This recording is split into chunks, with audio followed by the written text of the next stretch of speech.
کون سا بندہ ہے جو 1 کروڑ کی پراپرٹی لے کر وہ 1.5 کروڑ کی بیچ رہا ہوگا؟ 15% ان لوگوں نے اس کے اوپر جو ٹیکس لگا دیا ہوا ہے، 5% ان لوگوں نے ایڈوانس ٹیکس کر دیا ہے. اب 15% وہ ہو گیا، 5% جو 20% تو یہی گیا. اور کون سی پراپرٹی پہ اتنا پروفٹ ہے جی؟ مجھے بتا دیں آپ. پراپرٹی کا بزنس بند ہوا. اگر کسی بندے نے پراپرٹی ہی نہیں لینی، اس نے کنسٹرکشن کیوں کرنی ہے؟ اور کنسٹرکشن کے اوپر 1250 روپے کا میرا خیال ہے آج سیمنٹ سیل ہو رہا ہے. آپ ایکسپورٹر بھی ہیں تو اس کے ساتھ ساتھ یہ بھی بتا دیں کہ کیا جو انہوں نے ایک ہدف رکھا ہوا ٹارگٹ ہے 35 ارب کا، کیا یہ پورا ہو جائے گا؟ جس طرح کے حالات چل رہے ہیں اس وقت مارکیٹ کے اندر، دن بدن چیزیں تو پروڈکٹس تو مہنگی، جب آپ لوگ بنائیں گے تو اس کو سیل آپ کس ریٹ پہ کریں گے؟ آپ مارکیٹ میں جائیں نا، آپ ایکسپورٹر سے جا کے پوچھیں کہ ایکسپورٹرز کا کیا حال ہو رہا ہے. دیکھیں کوئی بھی بندہ ہے، میں کس ریٹ کے اوپر آرڈر لوں گا؟ آج میں جس ریٹ کے اوپر، مجھے یہ نہیں پتا ڈالر کا کل ریٹ کیا ہونا ہے. اگر میں فرض کریں کہ سرجیکل انسٹرومنٹس میں ایکسپورٹ کر رہا ہوں تو سرجیکل انسٹرومنٹ آج جو لوہے کا ریٹ ہے کل تو وہ نہیں ہوگا. اگر مجھے کسی بندے نے آرڈر دینا ہے تو وہ اگلے کو 5-6 مہینے کے سال کا آرڈر مجھے دے گا نا. وہ آج کے ریٹ کے حساب سے دے گا. میں نے مال آج تو نہیں پرچیز کر لینا، میں نے ہر مہینے کے حساب سے اس کو پرچیز کرنا. ہر روز اس کا ریٹ بڑھ رہا ہے، ہمیں پتہ ہی نہیں کہ کس جگہ پہ جا کے لوہے کے ریٹ نے کھڑے ہونا ہے. لائٹ ہے نہیں، اگر 8 گھنٹے آپ کا ورکنگ آور ہیں، اس میں سے 4 گھنٹے لائٹ نہیں ہے. میرا جو جنریٹر ڈیزل پر چل رہا ہے، ڈیزل جو اس وقت جو ڈیزل کی پرائز ہے 1 مہینہ پہلے وہ 100 روپے کم تھی. اب جو میں نے اس کا بھی تو جو کاسٹ ہے میں نے اپنی پروڈکٹ کے اوپر ڈالنی ہے. مجھے یہ نہیں پتا کہ میری جو پروڈکٹ تیار ہونی ہے وہ کس ریٹ پہ تیار ہونی ہے. ریٹ میں نے باہر اور کیا ہوا ہے، اور ہو سکتا ہے میں جو ایکسپورٹ کروں گا مجھے گھاٹے میں مجھے ایکسپورٹ کرنی پڑ جائے. خان صاحب جب اس وقت گورنمنٹ سے باہر تو اس وقت وہ بھی کہتے تھے کہ پیٹرول پرائسز انکریز ہوتی ہیں تو وزیر اعظم چور ہوتا ہے. عمران خان صاحب کے دور میں اگر تو کوئی ہڈن قسم کے ٹیکسز لیے جا رہے تھے پیٹرول کے اوپر تو پھر تو وزیر اعظم چور تھا. اب عمران خان صاحب کے دور میں یہ خود مان رہے ہیں کہ عمران خان صاحب جی سبسڈی دے رہے تھے پیٹرول کے اوپر. اب سبسڈی میں عمران خان نے کیا چوری کرنی تھی؟ یعنی عمران خان صاحب اگر 10 روپے کی چیز لے رہے تھے وہ 8 روپے کی سیل کر رہے تھے. وہ تو پروفٹ اس میں لے ہی نہیں رہے تھے، وہ 2 روپے اپنی جیب سے ڈال کے دے رہے تھے. السلام علیکم ناظرین، نیو ٹائمز پاکستان سے میں ہوں آپ کا ہوسٹ چوہدری محمد اویس. ناظرین، جیسا کہ آپ کو پتہ ہے کہ مخلوط حکومت نے اپنا بجٹ پیش کر دیا ہے قومی اسمبلی کے اندر. آج اسی حوالے سے گفتگو کرنے کے لیے میرے ساتھ یہاں پہ موجود ہیں سید ارتضیٰ حسن بخاری ایڈوکیٹ، سابقہ general secretary district bar Sialkot. ان کے ساتھ آج ہم گفتگو کریں گے کہ موجودہ جو گورنمنٹ ہے اس کی پرفارمنس کے اوپر، جو سابقہ گورنمنٹ تھی خان صاحب کی، ان دونوں کو کمپیئر کریں گے آج، اور دونوں میں جو فگرز کے حوالے سے ہم بات کریں گے کہ کیا کیا فگرز ہیں، کس کی پرفارمنس اچھی رہی تھی اور کس کی اچھی جا رہی ہے یا نہیں جا رہی. تو آئے چلتے ہیں سید صاحب کی طرف. جی السلام علیکم سر. جی وعلیکم السلام. سب سے پہلے تو ایک آپ نے سیاست سے ہٹ کر ایک جنرل بات آپ نے کرنی ہے، ایک as a citizen of Pakistan. To be honestly آپ نے یہ چیز شیئر کرنی ہے کہ جو خان صاحب کی گورنمنٹ تھی اس میں جو فگر سامنے آ رہے تھے اور جو موجودہ گورنمنٹ ہے دونوں میں کتنا فرق ہے، کس کی پرفارمنس اچھی ہے. لیکن ریکویسٹ یہ ہے کہ پالیٹکس نہیں کھیلنی یہاں پہ. دیکھیں ایک ہے جنرل گفتگو، اگر جنرل گفتگو پہ جائیں گے تو پھر تو بڑی میں باتیں کر سکتا ہوں، لیکن ایک ہے فیکٹس اینڈ فگرز کے ساتھ. آپ فگرز دیکھ لیں، کسی بھی ملک میں جو ترقی کی وہ شرح ہوتی ہے وہ جی ڈی پی سے دیکھی جاتی ہے. آپ جی ڈی پی دیکھ لیں، خود ان کی اکنامک سروے رپورٹ ہے کہ 5.9 سم تھنگ کے حساب سے پی ٹی آئی کے دور میں پاکستان ترقی کر رہا تھا. آپ کے فارن ریزرو جو تھے وہ 18 ارب ڈالر کے قریب تھے. آپ کے فارن ریمیٹنسز جو تھے وہ ریکارڈ ہائی تھے. اتنے فارن ریمیٹنسز کبھی بھی پاکستان میں نہیں آئے. آپ کی ایکسپورٹ بڑھ رہی تھی، آپ کی امپورٹ نیچے آ رہی تھی. ٹیکس کلیکشن اتنی کبھی بھی نہیں ہوئی. یہی وہ اشاریے ہوتے ہیں جن اشاریوں کو دیکھ کے اندازہ لگایا جا سکتا ہے کہ کوئی معیشت آگے بڑھ رہی ہے یا نہیں بڑھ رہی. ان ساری چیزوں میں آپ دیکھ لیں کیا عمران خان کے دور میں یہ چیزیں اسی طرح تھیں یا نہیں تھیں، اور اس کے مقابلے میں یہ جو دور آیا ہے اسی میں بھی آپ دیکھ لیں ایکسپورٹ آپ کی نیچے آ گئی، ٹیکس کلیکشن آپ کی نیچے آ گئی. 2 مہینے میں جو حالات ان لوگوں نے کر دی ہیں، پیٹرول کی پرائسز جو عمران خان 2 روپے بڑھاتا تھا تو یہ لوگ شوٹ ڈال دیتے تھے. 80 روپے سے زیادہ پیٹرول بڑھ گیا ہوا ہے، تقریباً 100 روپے سے زیادہ آپ کا ڈیزل بڑھ گیا ہوا ہے، اور ان لوگوں کو کوئی پتہ نہیں چل رہا. ڈالر ان سے کنٹرول نہیں ہو رہا، اسٹاک ایکسچینج ان سے کنٹرول نہیں ہو رہی، مہنگائی ان سے کنٹرول نہیں ہو رہی. تو کمپیریزن تو بنتا ہی نہیں فگرز کے حساب سے. اگر معیشت کے اتنے ہی اچھے حالات ہوتے تو خان صاحب کے جانے کے 1.5 منتھ کے اندر اتنے برے حالات نہ ہو جاتے.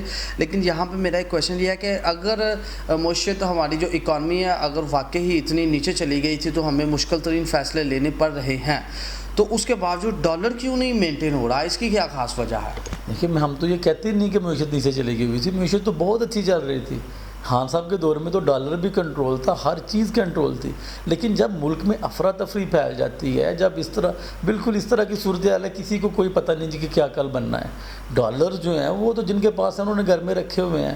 اس کا واحد ایک حل ہے، جتنی دیر تک ملک میں اسٹیبلٹی نہیں ہوگی اتنی دیر تک نہ تو آپ کا ڈالر کہیں پہ کھڑا ہوگا، نہ اسٹاک ایکسچینج بہتر ہوگی، نہ معیشت بہتر ہوگی. ایک ہی حل ہے، ایک الیکشن کروائیں، کوئی بھی آ جائے، پی ٹی آئی آ جائے، نون لیگ آ جائے، ایک اس طرح کی گورنمنٹ آئے جس کو عوامی مینڈیٹ ملا ہو اور وہ اس عوامی مینڈیٹ کے ساتھ گورنمنٹ کرے. جو انٹرنیشنل ادارے ہیں وہ بھی اس گورنمنٹ کے اوپر یقین کریں. ان کے اوپر تو کوئی بھی یقین ہی نہیں کر رہا. ابھی ان کی آئینی مدت تو ہے نا، ان کے پاس ٹائم تو ہے نا، ان کی جو ڈیوریشن ہے، جو 2018 کا جو جنرل الیکشن ہوا ہے ابھی اس کی ڈیوریشن باقی ہے. میں آپ کو چھوٹی سی مثال دیتا ہوں. برطانیہ میں آپ چلے جائیں، ٹریزا مے جب پرائم منسٹر بنی ہوئی تھی اور اس نے ریزائن کیا، اس کے ریزائن کے بعد جو ان کا نیا پرائم منسٹر آیا وہ چاہتا تو اپنی ٹرم پوری کر سکتا تھا، لیکن اس نے اپنی ٹرم پوری نہیں کی، اس نے ریزائن کیا. اس نے کہا ریزائن کے بعد میں فریش مینڈیٹ لوں گا. فریش مینڈیٹ لینے کے بعد آیا، فریش مینڈیٹ لینا چاہیے انہیں بھی. شہباز شریف صاحب 84 سیٹوں کے ساتھ ملک کے وزیر اعظم بنے ہوئے ہیں. انہیں بھی اس چیز کا پتہ ہے کہ ملک کی اکثریت نے ان کو وزیر اعظم نہیں بنایا ہوا. ان کے پاس فریش مینڈیٹ ہوگا، لے کے آئے فریش مینڈیٹ، اکثریت لے کے آئیں، گورنمنٹ کرے، تاکہ آئی ایم ایف ہو، ورلڈ بینک ہو، جتنے بھی انٹرنیشنل ادارے ہیں ان کو پتہ ہو کہ ہم ایک اس طرح کے بندے کے ساتھ بات کر رہے ہیں کہ جس کے پاس اسمبلی میں اکثریت ہے. انٹرنیشنل اداروں کو بھی پتہ ہے یار اس بندے کا پتہ ہی کو نہیں، آج ہے یا کل نہیں ہے، اس کے ساتھ وہ کیا بات کریں گے، کیا ڈیل کریں گے. فریش مینڈیٹ بہت ضروری ہے. سر جو ابھی بجٹ پیش ہوا ہے سب اس چیز کے اوپر ذرا روشنی ڈالتے جائیے گا، کیا یہ آئی ایم ایف کے عین شرائط کے مطابق ہے یا پھر آئی ایم ایف پھر ناراضگی کا اظہار کر رہا ہے؟ میں یہ کہہ رہا ہوں آئی ایم ایف کے عین شرائط کے مطابق نہیں، بلکہ آئی ایم ایف نے بنا کے بھیجا تھا ان کو بجٹ. انہوں نے تھوڑی سی کوشش کی تھی کہ ہم تھوڑا سا اپنا سیاسی چہرہ جو ہے وہ عوام کے ساتھ آلریڈی بڑا گندا ہو چکا ہے، تھوڑی فیس سیونگ کر لیں. وہ فیس سیونگ بھی ان سے نہیں ہوئی. انہوں نے پیٹرول کی جو پرائز رات کو بڑھائی ہے، وہ آئی ایم ایف نے جو ایگزیکٹ بجٹ ان کو بنا کے دیا ہوا تھا اس سے میرا خیال ہے تھوڑا سا انہوں نے پرائز کو کم بڑھایا تھا پچھلی دفعہ. تو وہ رات کو ماشاءاللہ انہوں نے وہ آئی ایم ایف کی جو شرائط تھیں وہ پوری کی ہیں، اور ابھی بھی I M F do more کا مطالبہ ان لوگوں سے کر رہی ہے جو کہ عمران خان کے دور میں ختم ہو گیا ہوا تھا. سر اس کے ساتھ ساتھ یہ چیز بھی بتائیں کہ ابھی کنسٹرکشن کے اوپر بھی ٹیکسز آ گئے ہیں، دوسرے ریئل اسٹیٹ کے اوپر بھی آ گئے، اس کے ریلیٹڈ جتنی بھی انڈسٹری ہے وہ ساری کے اوپر اس وقت ٹیکسز عائد کر دیے گئے ہیں. تو آپ کیا سمجھتے ہیں، اس سے مہنگائی تو انکریز ہوگی لیکن اس کے ایکسپورٹ کے اوپر بھی اتنے ہی اثرات ہوں گے؟ سر دیکھیے، سب سے جو کنسٹرکشن کا بزنس شروع ہوتا ہے کسی پراپرٹی کی لین دین سے. اب آپ پراپرٹی کے اوپر اندازہ لگائیں کہ ان لوگوں نے ایڈوانس ٹیکس رکھ دیا جی 15% اس بجٹ میں. اب مجھے بتائیں وہ کون سی پراپرٹی ہے کہ جو آپ لیں اور آپ کو 50% اس کا فائدہ ہو. جو دنیا میں کوئی ایسا بزنس نہیں ہے. پراپرٹی بھی 15-20% پہ کھڑی ہے. ایک بندہ 1 کروڑ روپے کی پراپرٹی لیتا ہے، اگر وہ سیل کرتا ہے 1 کروڑ 15 لاکھ روپے میں، تو اس کو 15 لاکھ روپے پہلے پروفٹ ہو جاتا تھا. ان لوگوں نے کیا کیا ہے کہ 15% اس کے اوپر ٹیکس رکھ دیا ہے کہ یعنی اس بندے کو پروفٹ ہی نہ ہو. کون سا بندہ ہے جو 1 کروڑ کی پراپرٹی لے کر وہ 1.5 کروڑ کی بیچ رہا ہوگا؟ 15% ان لوگوں نے اس کے اوپر جو ٹیکس لگا دیا ہوا ہے، جس کو فوراً بعد اگر آپ سیل کرتے ہیں کوئی بھی پراپرٹی لے کے، گین ٹیکس اس کو ہم لوگ بولتے ہیں. 5% ان لوگوں نے ایڈوانس ٹیکس کر دیا ہے.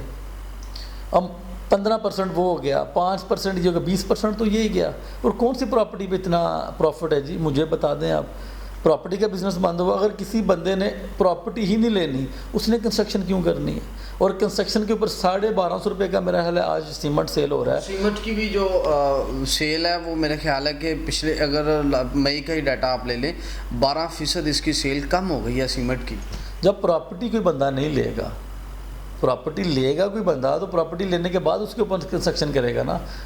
12% وہ جو کم ہوئی ہے اس لیے کم ہوئی ہے. سیمنٹ آپ کا چلا گیا ہوا ہے 1250 کے اوپر، جو آج سے 2-3 مہینے پہلے 800 کے قریب تھا. آپ کی جو سیمنٹ ہے اس کے بعد آپ کی جو اینٹ ہے، اینٹ بھی میرا خیال ہے اس وقت 12,000 سے اوپر چلی گئی ہوئی ہے، ریت آپ کی بڑھ چکی ہے. آپ ایکسپورٹر بھی ہیں تو اس کے ساتھ ساتھ یہ بھی بتا دیں کہ کیا جو انہوں نے ایک ہدف رکھا ہوا ٹارگٹ ہے 35 ارب کا، کیا یہ پورا ہو جائے گا؟ جس طرح کے حالات چل رہے ہیں اس وقت مارکیٹ کے اندر دن بہ دن چیزیں، تو پروڈکٹس تو مہنگی، جب آپ لوگ بنائیں گے تو اس کو سیل آپ کس ریٹ پہ کریں گے؟ وہ تو آپ کو آرڈر اسی انٹرنیشنل ریٹ کے اوپر ہی دیں گے نا. آپ مارکیٹ میں جائیں نا، آپ ایکسپورٹر سے جا کے پوچھیں ایکسپورٹرز کا کیا حال ہو رہا ہے. دیکھیں کوئی بھی بندہ ہے، میں کس ریٹ کے اوپر آرڈر لوں گا؟ آج میں جس ریٹ کے اوپر، مجھے یہ نہیں پتا ڈالر کا کل ریٹ کیا ہونا ہے. اگر میں فرض کریں کہ سرجیکل انسٹرومنٹس میں ایکسپورٹ کر رہا ہوں تو سرجیکل انسٹرومنٹ آج جو لوہے کا ریٹ ہے کل تو وہ نہیں ہوگا.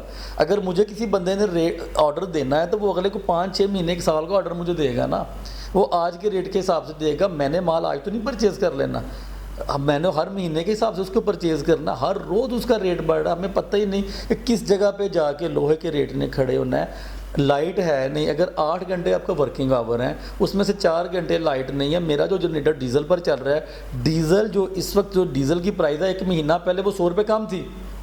اب جو میں نے اس کا بھی تو جو کاسٹ ہے میں نے اپنی پروڈکٹ کے اوپر ڈالنی ہے. مجھے یہ نہیں پتا کہ میری جو پروڈکٹ تیار ہونی ہے وہ کس ریٹ پہ تیار ہونی ہے. ریٹ میں نے باہر اور کیا ہوا ہے، اور ہو سکتا ہے میں جو ایکسپورٹ کروں گا مجھے گھاٹے میں مجھے ایکسپورٹ کرنی پڑ جائے. ادھر بھائی آخر پہ نا ایک آپ نے، پھر میں ریکویسٹ یہی کروں گا کہ آپ نے پولیٹکس نہیں اس چیز میں لے کر آنی. کیا ہمیں اپنی پارٹی سے ہٹ کے آپ نے سوچنا ہے کہ کیا ہم ابھی اتنا آگے نہیں نکل جانا چاہیے، یا اتنا جہاں پہ دنیا بھی سوچ رہی ہے ہمیں معیشت کے اوپر پولیٹکس نہیں کھیلنی چاہیے؟ کیا خیال ہے آپ کا؟ جب خان صاحب گورنمنٹ سے باہر ہوتے ہیں وہ بھی معیشت کے اوپر پولیٹکس کھیلتے ہیں، جب پی ٹی ایم گورنمنٹ سے باہر ہوتی ہے یہ بھی معیشت کے اوپر پولیٹکس کھیل رہی ہوتی ہے. عوام کے سامنے عوام کو دکھایا کچھ جاتا ہے اور ہوتا کچھ ہے. دیکھیں پی ڈی ایم کا نام آپ لے رہے ہیں، ساری زندگی تو پولیٹکس کھیلتی ہیں پیپلز پارٹی اور نون لیگ. جب ان کے مقابلے پہ ایک ایسا شخص آیا جس نے ان بندوں کو ایکسپوز کیا ہے تو اب یہ پی ڈی ایم بن گئے ہیں. آگ دونوں اطراف ایک برابر لگی ہوئی ہے. خان صاحب جب اس وقت گورنمنٹ سے باہر تو اس وقت وہ بھی کہتے تھے کہ پیٹرول پرائسز انکریز ہوتی ہیں تو وزیر اعظم چور ہوتا ہے، یہ ان کی اسٹیٹمنٹ آن دی ریکارڈ ہے. اس کے بعد آپ پی ڈی ایم کی بھی اسٹیٹمنٹس اٹھا کر دیکھ لیں، آگ دونوں طرف ہے. عمران خان صاحب کے دور میں اگر تو کوئی ہڈن قسم کے ٹیکسز لیے جا رہے تھے پیٹرول کے اوپر تو پھر تو وزیر اعظم چور تھا. اب عمران خان صاحب کے دور میں یہ خود مان رہے ہیں کہ عمران خان صاحب جی سبسڈی دے رہے تھے پیٹرول کے اوپر. اب سبسڈی میں عمران خان نے کیا چوری کرنی تھی؟ یعنی عمران خان صاحب اگر 10 روپے کی چیز لے رہے تھے وہ 8 روپے کی سیل کر رہے تھے، وہ تو پروفٹ اس میں لے ہی نہیں رہے تھے، وہ 2 روپے اپنی جیب سے ڈال کے دے رہے تھے. پروفٹ تو یہ لوگ لینا شروع ہو گئے ہیں جو ان کو پہلے بھی پیٹرول کے اوپر ان کو پتا تھا کہ دیہڑیاں لگنی ہیں. اب پھر 84 روپے اگر انہوں نے 1 مہینے میں بڑھایا تیل، اس کا مطلب ہے کہ خان صاحب آپ کو 84 روپے پیٹرول سستا دے رہے تھے. لیکن اگر اس چیز سے آپ کو وہ سبسڈی دے دیتی ہے گورنمنٹ تو اس کا برڈن تو کسی اور سیکٹر میں کسی اور صورت میں پھر آنا تو پبلک کے اوپر ہی ہے. اگر تو خان صاحب یہ کہہ رہے ہیں جی کہ میں نے ایکسپورٹ بڑھائی ہے، اگر خان صاحب کہہ رہے ہیں میں نے فارن ریزرو بڑھائے ہیں، اگر خان صاحب کہہ رہے ہیں جی کہ میں نے ٹیکس کلیکشن بڑھائی ہے، اگر یہ ساری چیزیں بڑھانے کے بعد عوام کو اس کا فائدہ نہیں ہونا تو ہمیں اس کے بڑھانے کا کیا فائدہ تھا؟ اگر عمران خان صاحب نے کسی جگہ سے گورنمنٹ کی انکم بڑھائی ہے، اسٹیٹ کی انکم بڑھائی ہے تو کسی جگہ پہ اس کو یوز کر رہے ہیں for the stack of the public, لوگوں کو اس کا فائدہ ہو رہا تھا. اگر وہ خان صاحب سبسڈائز اس کو کر رہے تھے تو یہ بھی بتا رہے تھے کہ بھائی فلاں ایریا سے مجھے اتنی انکم ہوئی ہے تو وہ میں یوز کر رہا ہوں لوگوں کو ریلیف دینے کے لیے. تو اسی لیے گورنمنٹس ہوتی ہیں. گورنمنٹ صرف لوگوں کی جانیں نکالنے کے لیے تو نہیں ہوتی کہ بس آپ جی پیٹرول کی پرائز بڑھاتے جائیں اور لوگوں کا خون چوسیں. خان صاحب نے اگر ایک جگہ سے انکم کی ہے تو دوسری جگہ اس انکم کو لگائے اور لوگوں کو ریلیف دیا. جی بہت شکریہ. جی ناظرین، یہ ہیں سید ارتضیٰ حسن بخاری صاحب کا general secretary district bar Sialkot. وہ آپ سے گفتگو کر رہے تھے اور جو بھی اس وقت کرنٹ سچویشن چل رہی ہے اس کو آپ کے سامنے رکھ رہے تھے. اسی کے ساتھ ہی اپنے میزبان چوہدری محمد اویس کو نیو ٹائمز پاکستان کی اسکرین سے اجازت دیجیے. اللہ حافظ.